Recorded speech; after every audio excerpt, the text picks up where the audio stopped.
New Retina Radio is an independent podcast supported with advertising by Alcon. This is Mike Lee here at the bowling tournament during the final night of the Retina Fellows Forum here in Chicago. New Retina Radio is brought to you by Alcon. Stop by our booth at an upcoming meeting to see how Alcon is taking surgical retina into the future.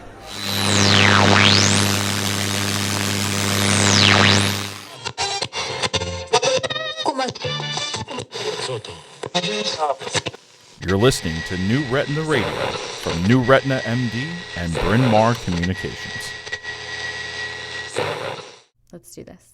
I'm Scott. I'm Rana. This is New Retina Radio. We're keeping things short with this episode. Yeah, after all, it's not easy to pin down everyone at the start of summer. But we think you like what we have to offer. It's our first singles interview. Now, not a dating interview. We already did that spin-off, but this is an interview of a single doctor. Something short and sweet. This actually goes back to New Retina Radio's very first interview, and we've been wondering what to do with it ever since. Yeah, the recording is so old that the mics and equipment are different. If this episode sounds unusual, do not adjust your radio dial. Right, so it's the same show quality, but maybe some different sound quality. Or maybe not. We won't know until we release it. Yep. Anyway, this episode will likely scratch an itch that all retina surgeons have, that of scientific curiosity.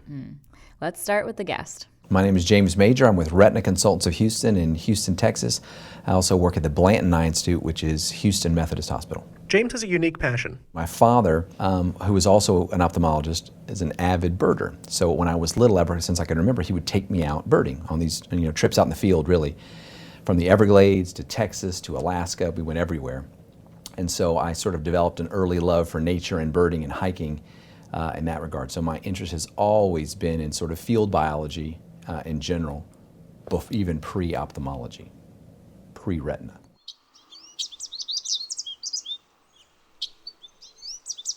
Cool. There's something calming about bird watching, right? Birding. Huh?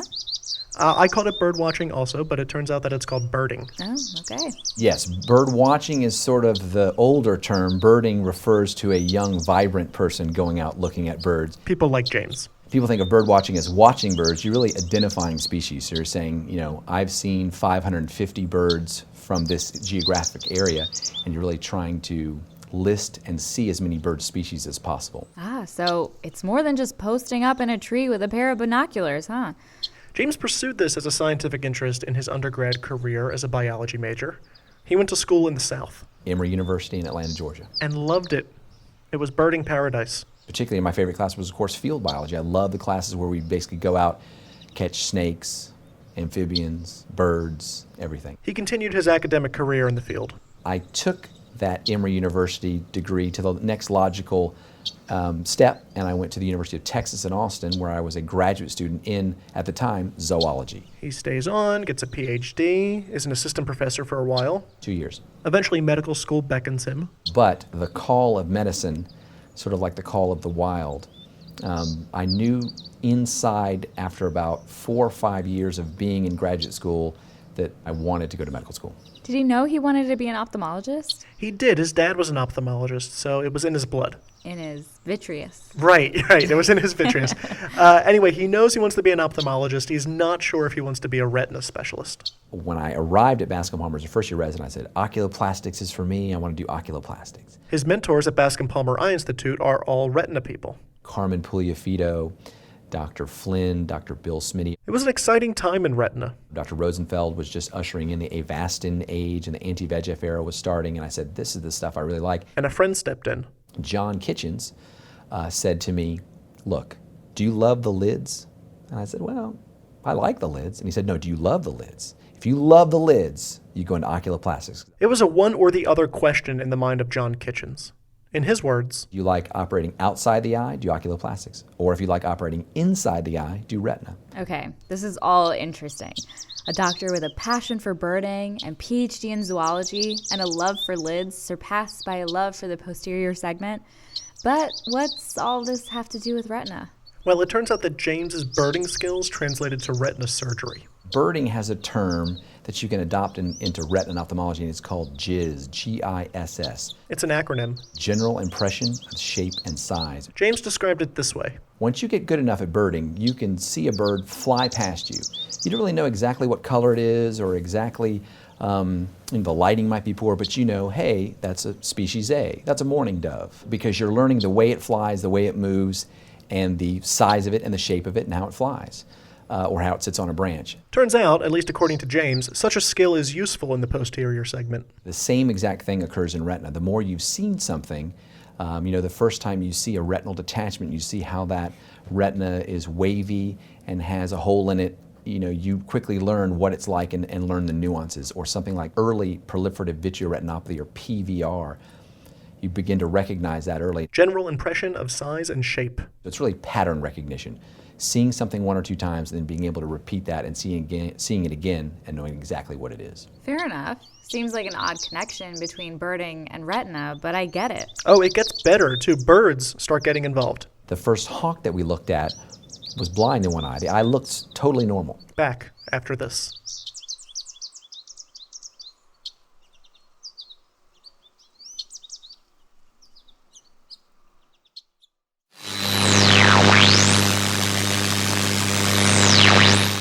New Retina Radio is an independent podcast supported with advertising by Alcon. This is Mike Lee at Horton Plaza Park in San Diego, here for the Retina Society 2016 meeting. New Retina Radio is brought to you by Alcon Surgical. Stop by our booth at an upcoming meeting to see how Alcon is advancing vitreoretinal surgery.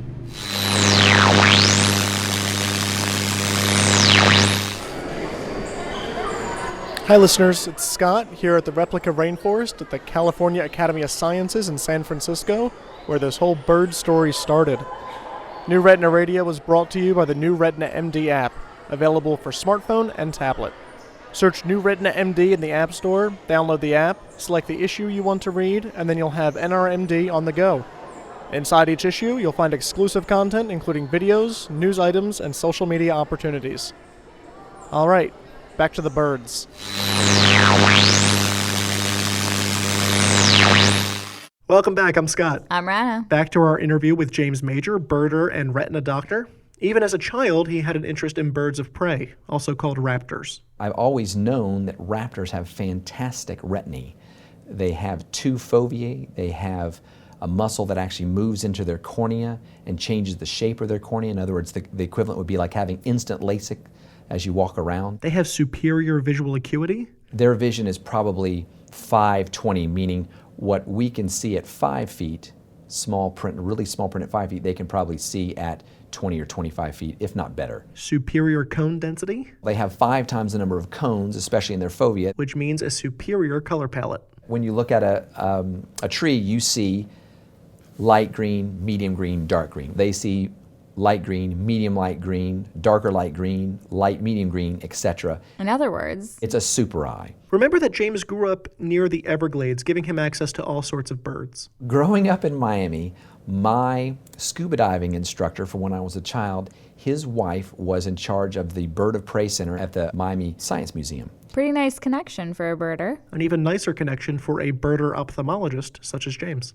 I let my worlds collide by using the spectral domain OCT, which was an experimental machine at the time, wasn't commercially available, but they were working on that at Bascom Palmer, and I brought these birds of prey through my connections. James's connection was just giving Bascom Palmer birds to scan? Not quite. These birds had some sort of vision issue. The first hawk that we looked at was blind in one eye. The eye looked totally normal. How do you know if a bird is blind? Does he move his head strangely?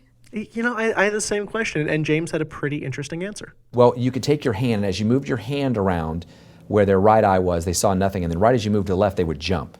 And so they knew he was blind in one eye, even though it looked normal. So something was up. We imaged that eye, and we could see the retinal detachment that he had back there. Wait, slow down. They imaged the eye of a hawk? Mm-hmm. James described the challenges. The hardest part of the study was not the actual imaging. It was concern that their muscle of their iris is skeletal muscle, unlike our muscle, which is smooth. So dilating drops don't work on them. They even called in a vet to see if they could use inhalational gases to dilate the bird. No dice. So they resorted to an old-fashioned method for dilation. We turned off the lights, and bam, their eyes dilated. Just with the lights off, we could hold their bill gently at the OCT machine and scan their retina. What did they find exactly in the blind hawk? You had a retinal attachment with subretinal fluid and a strange posterior hyaloid face. We had images of the fovea, which is incredible. They have a different fovea than we do, densely packed. We were even able to look at the choroid a little bit. And what did they do for this bird? Nothing to be done, sadly. It looked like a chronic retinal detached inumate that probably wouldn't have done well even in a good surgeon's hands. They were tame birds, I guess, since they were in captivity. Too tame sometimes. The owl, if you scratch the back of its neck, would sit there and would sort of be very, very relaxed. The only problem, if you scratch the back of their neck too much, he would fall asleep. He would start to close his eyes, which is not good for getting the OCT scan. All in all, it was a success. But anyway, we got the first images on raptor retina with an OCT available. This has since been published in a book called Evolution's Witness and in another journal, IOVS, on these wonderful, wonderful images. All interesting, but are there any human implications? I mean, it's not like James is an avian ophthalmologist or could even do anything for the birds after they were imaged. Yeah, I know what you mean. But James pointed out something that surprised me. That scanning raptor eyes at Bascom Palmer, which, for a young trainee, married his passions of retina and ornithology, helped build a foundation for animal model research. It ushered in using the OCT to image small animals' retina. So that was the first time that a small animal, in other words, used for experiments. So in the age now of gene therapy, where you need to get an OCT of a mouse or a rat, some of those early findings and the way it was done have helped to image small animals, which hopefully in the future will bring gene therapy and other benefits to humans in these clinical trials, which are really coming down the pike. James is humble about it. I'm sure someone else would have come along with it had I didn't, and I don't know how much I contributed, but it was nice to be one of the first people to do it and to at least help usher in that age. Yeah, and he and his Bascom colleagues were still part of that conversation. Agreed.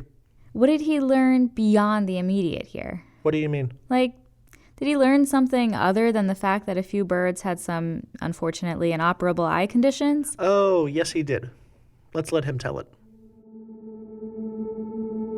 What it shows me is whatever you do in life, if you have a passion for what you do, be it a hobby or a career, you're always going to be happy and good things are always going to come of it. If you work hard and follow your passion, even, a lot of people work at a certain job, but they have a passion in another field, it makes you happy and good things come of it down the road, whatever it may be, and you're contributing to that field in a positive manner.